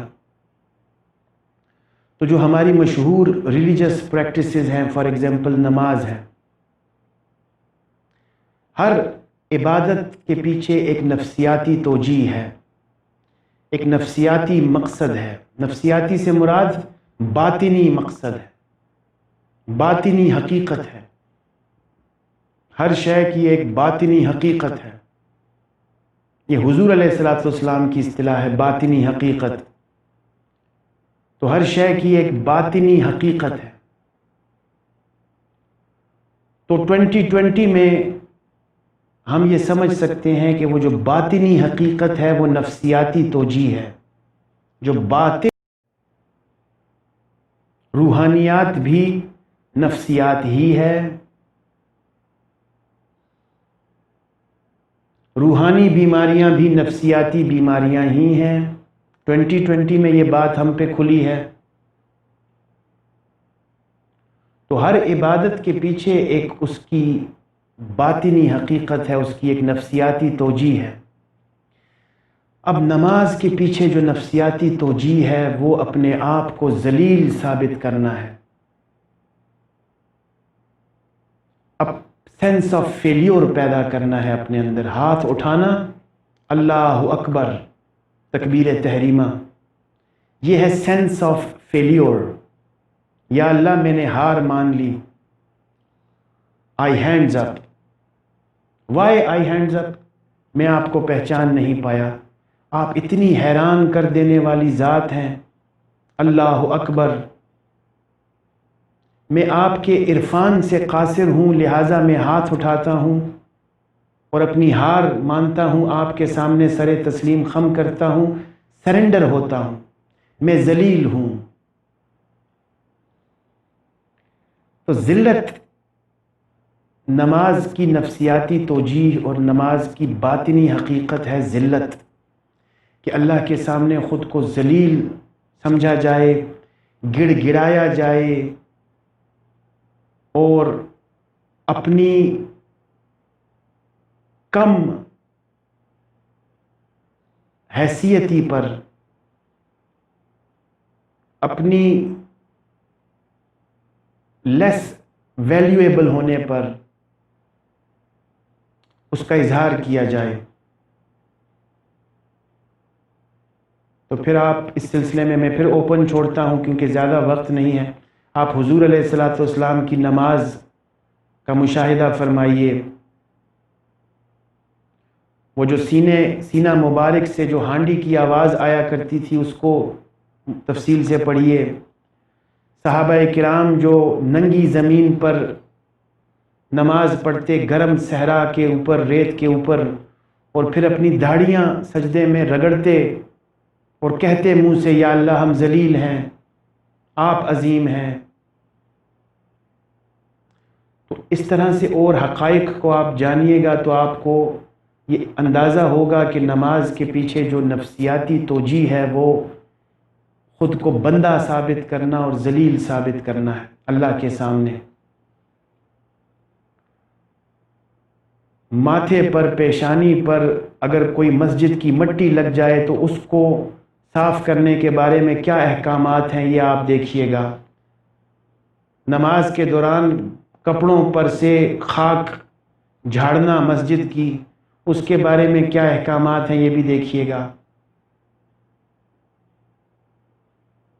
اللہ کی یاد میں اگر آنکھوں سے آنسو آ رہے ہیں اور کوئی شخص آپ کو دیکھ رہا ہے اور آپ نے آنسو پونچھ لیے ہیں، اس کے بارے میں کیا فتاوی جات ہیں یہ بھی دیکھیے گا. تفصیلات میں تو میں اس نشست میں نہیں جا رہا، میں صرف آپ کو سینسٹائز کر رہا ہوں. تو تحقیق کا میدان پھر کھلا ہے. آپ سب کو چاہیے کہ خود بھی تحقیق کریں اور دین کو سمجھنے کی کوشش کریں، مذہب کو سمجھنے کی کوشش کریں. کم از کم مذہب کو تو اس کی اصل روح میں سمجھنے کی کوشش کریں. امہات الکتب کو دیکھنے کی کوشش کریں. پمفلٹس پر گزارا نہ کریں. اور فیس بک پر تو للہ بالکل گزارا نہ کرے. ہمارا سارے کا سارا مذہب فیس بک سے آ رہا ہے. فلانے نے یہ فرمایا، فلانے نے یہ فرمایا، اس حدیث کو جس نے شیئر نہ کیا اس پر یہ عذاب آئے گا. یہ حرکتیں ہیں ہماری. مذہب تو ہمیں فیس بک سے زیادہ تر لوگوں کو سننے کو ملتا ہے. اور پھر کچھ ایسی شخصیات بھی ہوتی ہیں سوشل ریکگنیشن کی خواہش مند، جو روزانہ واٹس ایپ پر پھر اور فیس بک پر روزانہ اقوال زرعی، حضرت علی کے اقوال، احادیث بغیر حوالہ جات کے وہ فارورڈ کرتے رہتے ہیں اور خود کو کیا ثابت کرنے کی کوشش کر رہے ہیں؟ تبلیغ کر رہے ہیں آپ فیس بک پہ. اپنی فیملی کو ہی کم از کم اصلاح فرما دیجئے، اپنے محلے کو اصلاح فرما دیجئے. یہی بڑی بات ہے. فیس بک پر آپ کیا تبلیغ کرنے نکلے ہیں؟ اور تبلیغ کرنے سے پہلے آپ کو اتنا بھی اندازہ نہیں ہوتا فیس بک پر کہ یہ جو بات میں فارورڈ کر رہا ہوں یہ سچی بھی ہے یا نہیں ہے. تو ہائپوتھیسس میرا یہ تھا کہ جو ریلیجس پریکٹسز ہیں وہ سوشل ریکگنیشن کے لیے ہیں. ریاکاری سمجھیے سوشل ریکگنیشن کو. جو مذہبی اصطلاح ہے سوشل ریکگنیشن کے لیے وہ ریاکاری ہے، ریاکاری پر مبنی ہے. تو ہر عبادت کی پیچھے ایک نفسیاتی توجیہ ہے. نماز کی میں نے بتائی نفسیاتی توجیہ ہے. اسی طرح روزے کی نفسیاتی توجیہ ہے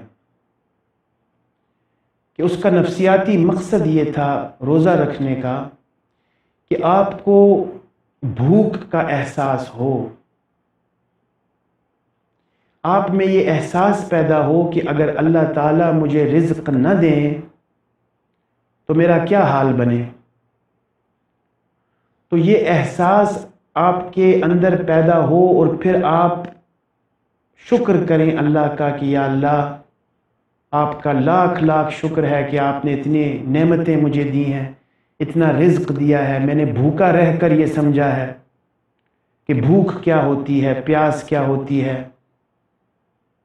اور آپ کا کتنا احسان ہے کہ آپ نے مجھے زیادہ بھوکا نہیں رکھا. کچھ گھنٹے بھوکا رہنے کا کہہ کر آپ نے مجھ میں یہ احساس پیدا کیا ہے کہ آپ کی نعمتیں کتنی عظیم ہیں اور آپ کی نعمتوں کے بغیر میں بھوکا پیاسا رہ کر کیا محسوس کرتا ہوں. اور رزق آپ دیتے ہیں. تو یہ تھا نفسیاتی توجیہ. اب پریکٹیکلی کیا ہوتا ہے آپ سب کے سامنے ہے. رمضان شریف میں پریکٹیکلی کیا ہوتا ہے؟ کھانے پینے کی بہتات، اسراف اور فراوانی، مہنگائی. اور پھر امیجن کیجئے کہ سب فیملی روزہ کھولنے کے لیے مغرب کے وقت دسترخوان پر یا ڈائننگ ٹیبل پر تشریف رکھتی ہے. ابھی روزہ کھلنا باقی ہے، ہنوز دلی دور است، ابھی 10-15 منٹ باقی ہیں.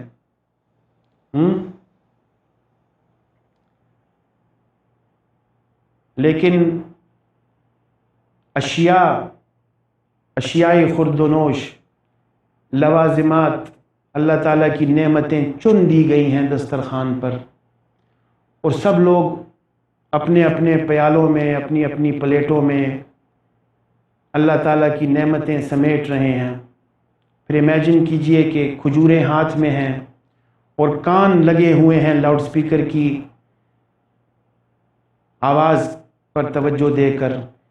اور جیسے ہی لاؤڈ سپیکر میں مؤذن کھنکارتا ہے، ابھی اذان بھی نہیں دیتا، کھنکارتا ہے، صرف کرتا ہے، تو یہاں پہ کھجور سیدھی منہ میں جاتی ہے، روح افزا منہ میں چلی جاتی ہے. یہ بے صبری کا عالم آپ دیکھ رہے ہیں. یہ تھی نفسیاتی روح روزے کی.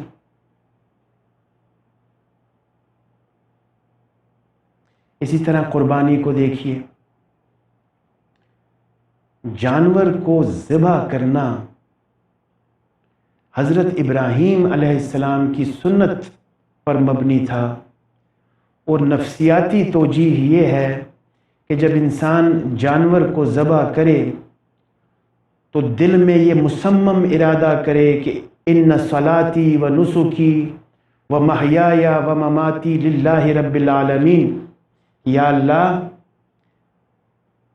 یہ جانور میں اس لیے ذبح کر رہا ہوں کہ میں آپ کو یہ اظہار کر رہا ہوں کہ اگر کبھی موقع آیا، کبھی آزمائش ہوئی، تو میں اپنی قربانی سے بھی دریغ نہیں کروں گا، اپنی اولاد کی قربانی سے بھی دریغ نہیں کروں گا، اپنی جان و مال کی قربانی سے بھی دریغ نہیں کروں گا۔ یہ اس کا ایک میں کمپنسیشن کے طور پر ابراہیم علیہ السلام کی سنت پر، جیسا انہوں نے اسماعیل علیہ السلام کو ذبح کرنے کی کوشش کی اور اس کے نتیجے میں اللہ تعالیٰ نے جانور ان سے ذبح کروایا، تو اصل قربانی جو ہے وہ میرے نفس کی قربانی ہے، میرے جان و مال کی قربانی ہے، لیکن اس جانور کے ذبیحے سے میں کمپنسیٹ کر رہا ہوں، میں صرف ایک علامتی اظہار کر رہا ہوں کہ میں سب کچھ قربان کر سکتا ہوں، آپ پہ سب کچھ قربان کر سکتا ہوں اپنا۔ تو کیا یہ نیت اور یہ فلسفہ اور یہ نفسیاتی توجیہ ہوتی ہے ہماری؟ اسی طرح وقت کی قلت کی وجہ سے میں ہر عبادت کے پیچھے چھپے ہوئے نفسیاتی توجیہات پیش کرنے سے قاصر ہوں۔ میں نے صرف آپ کو سینسٹائز کرنا مقصود تھا کہ آپ برین سٹارمنگ کیجئے اور دیکھیے کہ ریلیجس ہیلتھ کیسے بہتر بنائی جا سکتی ہے۔ تو ریلیجس ہیلتھ کو بہتر بنانے کے لیے آپ سب سے پہلے اپنے بلیفز ویلڈ رکھیے گا، پریکٹسز کو ویلڈ رکھیے گا، اور انٹینشنز کو ویلڈ رکھیے گا، اور اپنے اپنے مذاہب کا کم از کم مطالعہ صحیح طریقے سے کیجیے گا، تو ریلیجس ہیلتھ انشاءاللہ بہتر ہوگی، جس کا کہ آپ کی نفسیات پر بہت اثر پڑے گا۔ نفسیات پر اب یہ جو آخر میں قربانی کی میں نے مثال دی، اب اگر جو نیت میں نے بتائی کہ ہر شے کو قربان کرنے کی نیت، اگر یہ نیت انسان کرے گا تو نفسیاتی سکون زیادہ ملے گا، ورنہ تو کوئی نفسیاتی سکون نہیں۔ ہماری عیدین پہ کیا نفسیاتی سکون؟ عیدین اس پہ میں نے ایک تحقیق کر رکھی ہے، باقاعدہ سوشل سروے کیا ہے کہ چھوٹی عید کا دن خواتین کے لیے زیادہ خوشی کا باعث بنتا ہے، چونکہ وہ کپڑے اور چوڑیاں وغیرہ پہنتی ہیں، اور مرد اکثر چھوٹی عید پر سوئے رہتے ہیں۔ وہ ملنے ملانے والے سلسلے گئے کہ احباب آ رہے ہیں، رشتہ دار آ رہے ہیں، اور ایک تانتا بندھا ہوا ہے اور شیر خرمے پکے ہوئے ہیں، وہ دن اب گئے، اب سونے کے دن آ گئے۔ اسی طرح بڑی عید پر مرد جو ہیں وہ تھکاوٹ کا شکار ہوتے ہیں، مینٹل فٹیگ ہوتی ہے ان کو، فزیکل لیبر ہوتا ہے۔ تو جو سیلیبریشن کا کانسیپٹ ہے بیچ میں، فیسٹیول کا، یہ تہوار ہے نا ہمارا، عید اور چھوٹی عید اور بڑی عید ہمارے تہوار ہیں، تو تہوار میں جب تک سیلیبریشن نہیں ہوگی، فن نہیں ہوگا، چیئرفلنس نہیں ہوگی، تب تک وہ تہوار کیسا تہوار ہوگا؟ تو اس پہ میں نے تحقیق کی ہے جس کا عنوان ہے The Joyless Festivals۔ تو ہمارے جتنے فیسٹیولز ہیں وہ بھی جوائے لیس ہیں، ان میں جوائے کا کوئی ایلیمنٹ نہیں ہے۔ تو روحانی جوائے اس وقت آتا جب نیت درست ہوتی، نیت درست ہوتی تو روحانی جوائے ملتا۔ تو بس بھیڑ کی چال ہے، لکیر کا فقیر ہے، چونکہ سب لوگ نماز پڑھتے ہیں لہٰذا ہم بھی چونکہ سب لوگ قربانی کرتے ہیں لہٰذا ہم بھی کرتے ہیں، چونکہ سب لوگ اپنے بچوں کو اسکول بھیجتے ہیں لہٰذا ہم بھی بھیجتے ہیں۔ تو یہ ہمارے معاشرے کا ایک وتیرہ ہے کہ جو کام سب کر رہے ہیں بس ہم نے بھی ان کی دیکھا دیکھی اسی طرح سے کرنا ہے، چاہے اس کے پیچھے مقصد سمجھ آئے یا نہ آئے۔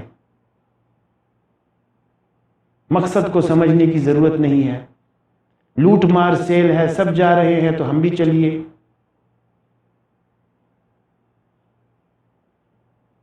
جہاں سب جا رہے ہیں وہاں آپ بھی چلیے، پیچھے پیچھے۔ تو یہ ہو گئی ریلیجس ہیلتھ۔ اب ہم بات کرتے ہیں مورل ہیلتھ کی، انسان کی اخلاقی صحت، اس میں بھی فجور اور تقوی کے کانسیپٹ شامل حال ہیں۔ تو دو طرح کے اخلاق ہوتے ہیں، ایک اخلاق رذیلہ، برے اخلاق، اور ایک اخلاق حسنہ یعنی اچھے اخلاق۔ تو جھوٹ بولنا بھی ایک خلق ہے، ایک خلق ہے، ایک عادت ہے جو کہ بری ہے، اور سچ بولنا بھی ایک خلق ہے جو کہ اچھی ہے۔ تو اخلاقیات، اچھا، یہ تزکیہ نفس کا تیسرا درجہ ہے۔ تزکیہ نفس کا پہلا درجہ جو تھا وہ آؤٹر سیلف کی ڈومیننس ہے۔ تزکیہ نفس کا دوسرا درجہ انر سیلف کی ڈومیننس ہے، جس کو آج میں نے ڈسکس نہیں کیا۔ اور تزکیہ نفس کا تیسرا درجہ جو ہے وہ آئیڈیل سیلف کی ڈومیننس ہے، کہ انسان خود کو اچھے طریقے سے آئیڈیلائز کرے، اپنی تخلیق کے مقصد کو سمجھے، اپنی زندگی میں پرپز پیدا کرے، پرپز ان لائف۔ اس کو بھی میں اس تزکیہ نفس والے بیان میں، جس کی ویڈیو اویلیبل ہے، وہ میں ذکر کر چکا ہوں، وہ آپ دیکھیے گا، تزکیہ نفس کے لیولز پہ جو بات میں نے کی۔ تو دو طرح کے اخلاق ہیں، اخلاق رذیلہ اور اخلاق حسنہ۔ ان کی تفصیلات آپ کو قرآن پاک سے بھی ملتی ہیں اور مختلف کتب سے بھی ملتی ہیں، جس میں کہ جو کتاب میں پرسکرائب کرتا ہوں وہ حضرت امام غزالی کی احیاء علوم دین کی تیسری اور چوتھی جلد ہے، جس میں کہ انہوں نے اخلاق رذیلہ اور اخلاق حسنہ پر سیر حاصل بحث کی ہے۔ اور سائیکالوجسٹس کے لیے سیلیگمن نے پازیٹیو سائیکالوجی میں، اور کچھ دوسرے آتھرز بھی اس کے ساتھ ہیں، صرف کریڈٹ اسی کو نہ دیجیے، 3-4 اور آتھرز بھی اس کے ساتھ ہیں، انہوں نے ایک لسٹ ڈیولپ کی ہے ویلیوز کی اور کیریکٹر سٹرینتھس کی، جس میں کہ 6 ورچوز پر 24 کیریکٹر سٹرینتھس وضع کیے ہیں پازیٹیو سائیکالوجی نے۔ تو سائیکالوجسٹ جو ہیں وہ اپنے لیے بھی اور سائیکو تھراپیوٹک پرپزز کے لیے بھی ان کیریکٹر سٹرینتھس کو دیکھ سکتے ہیں۔ ان میں سے ہر کیریکٹر سٹرینتھ بذات خود ایک سائیکو تھراپی ہے۔ تو دو طرح کے اخلاق ہیں، چیدہ میں آپ کو جیسے مثالیں دے کر بتاؤں کہ اگر انسان فجور کی طرف انکلائنڈ ہے تو اس میں اخلاق رذیلہ کا ظہور ہوگا، جیسا کہ جھوٹ بولنا، چغلی کھانا، غیبت کرنا، مغرور ہونا، دوسروں کو ستانا، ایذا پہنچانا، دوسروں کے حقوق غصب کرنا، اور اس طرح کی ایک لمبی لسٹ ہے۔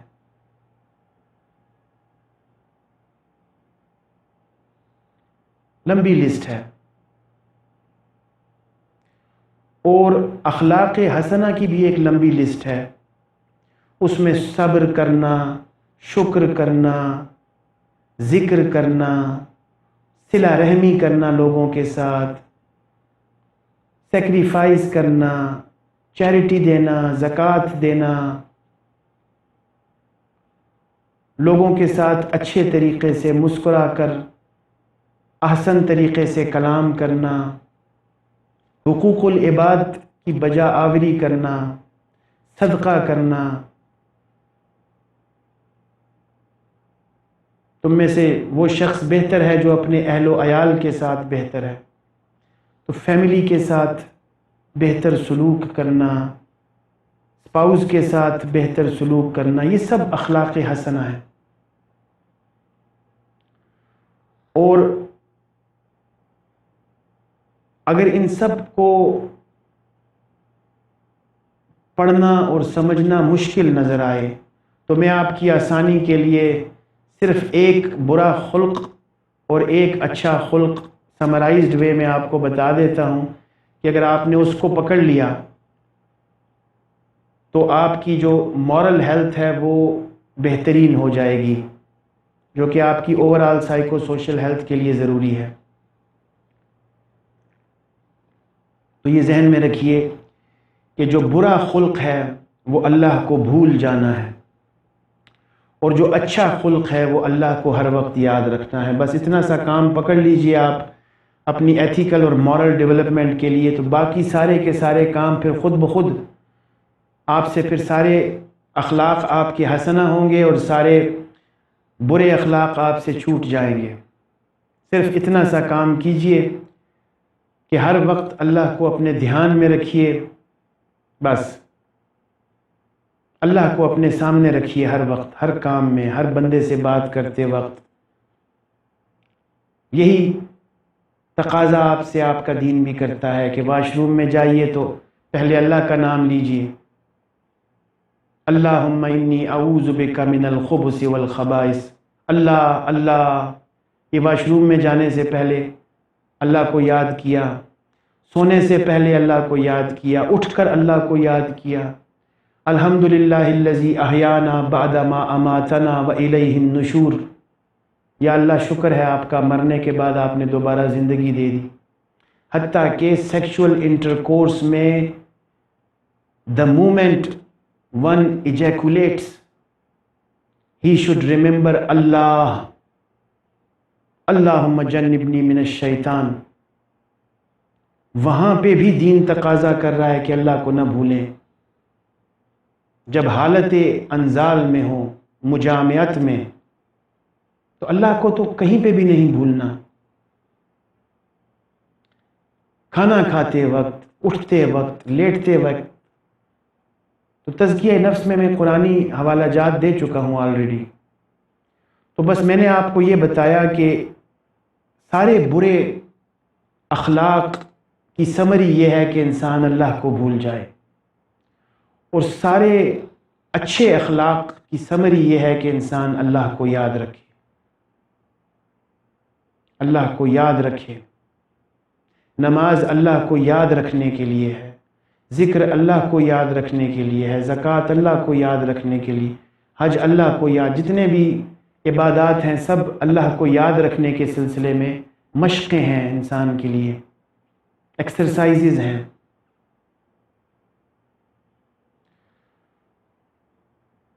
تو یہ ہو گئی آپ کی مورل ہیلتھ۔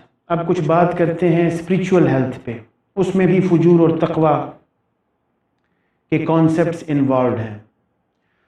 تو مروجہ اسپریچویلٹی جو ہماری سوسائٹی میں رائج ہے اکثر، اس میں جو اسپریچول پریکٹسز ہیں وہ فجور پر مبنی ہیں، انویلڈ بیلیفز ہیں لوگوں کے، شخصیت پرستی کرتے ہیں لوگ، علم پرستی کرتے ہیں، مسلک پرستی کرتے ہیں، اور ان کے جو عقائد ہیں وہ انویلڈ ہیں۔ جو روحانی عقائد ہیں وہ دین سے متصادم ہیں، جو پریویلنٹ ہیں۔ اب میں تفصیلات میں جا کر، میرا مقصد دل خراشیاں کرنا نہیں ہے، آپ خود سوچ سکتے ہیں۔ نظر دوڑائیے پاکستان بھر میں روحانیت کا کیا تشریح ہے، اور روحانیت کے نام پر کیا کیا کرتب دیکھنے کو مل رہے ہیں۔ تو انویلڈ بیلیفز ہیں، انویلڈ پریکٹسز ہیں، انویلڈ انٹینشنز ہیں۔ تو آسان الفاظ میں نے جیسے پہلے بھی تزکیہ نفس میں بتایا کہ جب پرانے وقتوں میں جب تصوف اپنی پیک پر تھی، اور دوسری تیسری صدی ہجری کی بات میں کر رہا ہوں، اور جب شیوخ جو تھے، پیر صاحب شیوخ، وہ واقعی شیوخ ہوا کرتے تھے، تو ان کے پاس اگر کوئی مرید آئے ارادت کے لیے، ارادت مندی کے لیے کہ قبلہ آپ میرے استاد بنیے، میں اپنے آپ کو آپ کی شاگردی میں دیتا ہوں، مجھے سکھائیے، ادب سکھائیے، میرے اعمال کے پیچھے جو باطنی حقیقتیں ہیں ان سے مجھے متعارف کروائیے، تو وہ جو شیخ صاحب ہوتے تھے وہ پریشان ہوتے تھے کہ یہ کہاں سے مجھے اس قابل سمجھ بیٹھا ہے، حالانکہ خود کو میں اس قابل نہیں سمجھتا۔ حضرت علی کرم اللہ وجہہ کی مثالیں آپ دیکھیے، حضرت عمر فاروق رضی اللہ تعالیٰ عنہ کی مثالیں دیکھیے، کسی نے بھی خود کو پرفیکٹ نہیں سمجھا۔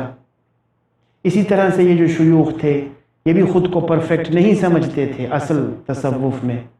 اور میں نے تزکیہ نفس کی ویڈیو میں بتایا کہ وہ روزنامچے بناتے تھے، روزانہ ڈائریاں لکھتے تھے کہ آج میں نے کتنے نیک کام کیے، آج میں نے کتنے برے کام کیے، آج کون کون سی اچھی سوچیں میرے ذہن میں وارد ہوئیں، آج کون سی بری سوچیں میرے ذہن میں وارد ہوئیں۔ تو ایک مشکل کام تھا، یہ کوئی اتنا آسان آج کل کی طرح نہیں تھا کہ گدی پر تشریف رکھیے اور مال غنیمت لوٹیے اور روحانیت کے نام پر کرتب دکھائیے۔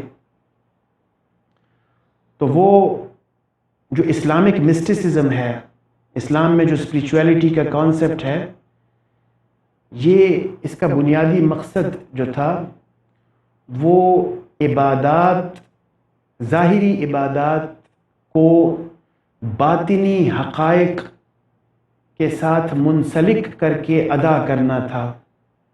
یہ تھا مقصد اسلامک اسپریچویلٹی کا، کہ جو شریعت میں عبادات وضع کی گئی ہیں ان عبادات کو ان کی باطنی حقیقت کے ساتھ منسلک کر کے اور نیت کو خالص اللہ کے لیے رکھ کے لوجہ اللہ کاموں کو کیسے کیا جائے۔ تو اس کی میں ایک چھوٹی سی مثال آپ کو دے دیتا ہوں۔ ایک واقعہ ہے کہ ایک بزرگ سفر کر رہے تھے اور رمضان کا مہینہ تھا، تو کسی گاؤں میں پہنچنے سے پہلے ان کو کسی نے خبر دی کہ لوگ آپ کا بے تابی سے انتظار فرما رہے ہیں اور آپ سے ملنے کے لیے کوشاں ہیں کہ اتنا نیک بندہ اللہ کا ہمارے گاؤں میں آ رہا ہے۔ تو لوگ بڑی بے صبری اور بے تابی سے آپ کا انتظار کر رہے ہیں۔ رمضان کا مہینہ تھا، تو یہ بزرگ کپ کپا گئے کہ یہ ایک شیطان کا وار ہے جو مجھے مغرور ثابت کرنے کی ایک کوشش ہے، اور جب اگر لوگوں نے مجھے نیک سمجھا اور لوگوں نے مجھے متقی اور پرہیزگار سمجھ لیا تو مجھ میں کبر اور عجب کے نقائص پیدا ہونے کا احتمال ہے۔ لہٰذا جب یہ گاؤں میں داخل ہوئے تو ان کے پوٹلی میں ایک سیب تھا، پھل تھا، انہوں نے وہ پھل کھانا شروع کر دیا رمضان میں، روزے میں۔ تو لوگوں نے کہا یہ تو انسان روزہ ہی نہیں رکھ رہا، تو یہ کیسے نیک ہو سکتا، ہمیں غلط خبر ملی ہے، چلو چلو منتشر ہو جاؤ، بابا جی کا پیچھا چھوڑ دیجئے۔ تو جب بابا جی کا پیچھا چھٹ گیا تو بابا جی نے اللہ کا شکر ادا کیا کہ یا اللہ شکر ہے آپ نے مجھے کبر سے اور عجب سے بچا لیا۔ تو یہ ہے عبادت کے پیچھے چھپی ہوئی روحانیت کو، یعنی کہ آج کے الفاظ میں عبادت کے پیچھے چھپی ہوئی نفسیات کو سمجھنا اور نیکیاں کر کے دکھانا نہیں بلکہ نیکیاں کر کے نیکیوں کو بچانا۔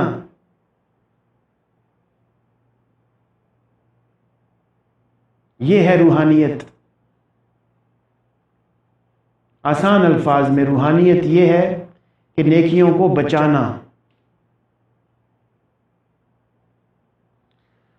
تو اس سلسلے میں اگر اسپریچول ہیلتھ انہینس کرنا مقصود ہو، جو کہ تزکیہ نفس کا چوتھا درجہ ہے، تو اس سلسلے میں جو اسلامک اسپریچویلٹی اور مسٹسزم کتابوں میں ملتا ہے وہ 2020 میں پاکستان میں ناپید ہے، بالکل 100% ناپید ہے۔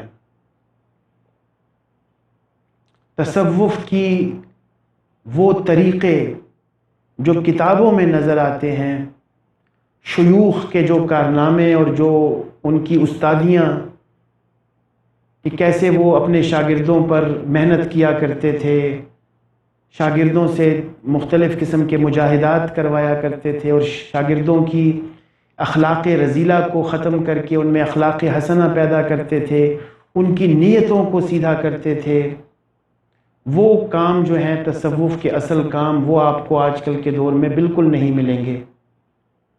تو اب اگر کوئی شخص اپنی اسپریچویلٹی کو اسلامک وے میں انہینس کرنا چاہے تو وہ کیا کرے؟ وہ یہ کرے کہ قرآن پاک کا مطالعہ کرے اور اس کو سمجھنے کی کوشش کرے، اور قرآن پاک سے عبادات کے پیچھے چھپی ہوئی جو نفسیاتی توجیہات ہیں ان کو سمجھنے کی کوشش کرے اور پھر ان کو پریکٹس کرے۔ Practice makes a man perfect. Spirituality is nothing but practice. Practice ہے، یہ مجاہدہ ہے۔ اسپرچویلٹی میں اور ریلیجوسٹی میں کیا فرق ہے؟ بنیادی فرق یہ ہے کہ ریلیجوسٹی میں آپ دوسروں کے عقائد پر اپنے عقائد وضع کرتے ہیں، یعنی انبیاء کے مشاہدات پر آپ اپنے عقائد وضع کرتے ہیں، اور اسپرچویلٹی میں، روحانیت میں یہ ہوتا ہے کہ آپ کو جو عقائد ملے ہیں انبیاء کی طرف سے آپ خود بھی ان کا مشاہدہ کرنے کی کوشش کرتے ہیں، ایکسپیرینسڈ بیسڈ نالج رکھنا چاہتے ہیں، خود ایکسپیرینس کرنا چاہتے ہیں، خود مشاہدہ کرنا چاہتے ہیں۔ یہ ہے اسپرچویلٹی۔ تو خود مشاہدات کرنے کے لیے عبادات کی اور اعمال کی روح کو سمجھنا، اس کے ایسنس کو سمجھنا بہت ضروری ہے، جس کو میں اس کی نفسیاتی توجیہ کہہ رہا ہوں۔ تو ان کو اگر سمجھا جائے، اپنے بیلیفز کو ویلڈ بنایا جائے، جس طرح ویلڈ بیلیفز کیا ہیں آپ کی آسانی کے لیے سارے میں نے تحریر کیے ہیں۔ مضمون اس کا عنوان یہ ہے کہ انسان کی ذہنی اور نفسیاتی صحت سے متعلقہ عقائد پر قرآنی حوالہ جات۔ بس وہ بیلیفز ہیں، اللہ ہنساتے ہیں، اللہ رلاتے ہیں، اللہ تزکیہ نفس فرماتے ہیں، تمام نفسیاتی پریشانیاں اللہ کی طرف سے آتی ہیں، دنیا دار ابتلا ہے، دنیا آزمائش کا گھر ہے، انسان کو چاہیے کہ صرف اللہ سے ڈرے، ہر شے اللہ سے مانگے، وغیرہ وغیرہ۔ سارے عقائد جو ویلڈ ہیں، جن کے پیچھے میں نے قرآنی حوالہ جات دے رکھے ہیں، وہ آپ کو ملتے ہیں نا اس آرٹیکل میں، تو ان کو ذرا تفصیل سے دیکھیے اور وہ عقائد اپنانے کی کوشش کیجیے۔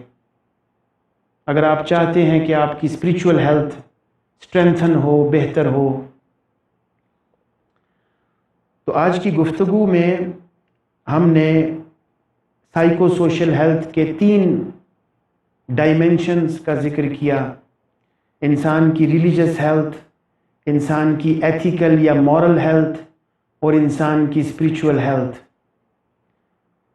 تو اس سلسلے میں جو مزید میں نے آپ کو مضامین اور ویڈیوز دیکھنے کا کہا وہ بھی آپ ضرور دیکھیے، اور کرکس یہ ہے اس ساری گفتگو کا، کرکس ایگزیکٹو سمری، کہ ہر وقت اللہ کو اپنے دھیان میں رکھے انسان، اور اللہ کو ایک لمحے کے لیے بھی نہ بھولے۔ ساری تصوف، اسپریچویلٹی، اخلاقیات کا خلاصہ یہ ہے کہ جو دم غافل سو دم کافر۔ جس لمحے میں اللہ کو بھول گیا وہ لمحہ کفریہ ہے۔ جزاک اللہ۔